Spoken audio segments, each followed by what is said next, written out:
Assalamualaikum guys, I hope you're doing well. Today I want to share with you the most important message that will change your life in the coming future, inshallah. Before gonna start my topic, I'd request you to subscribe to my channel for getting more motivation videos like this. Watch till the end. As soon as you die, your identity becomes a body. People use phrases like bring the body, lower the body in the graveyard, etc.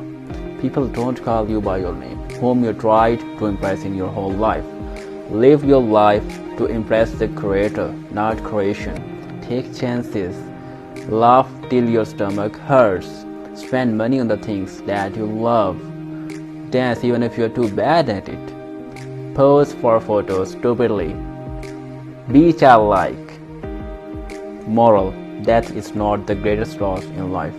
Loss is when life dies inside when you are alive. So celebrate this event called life.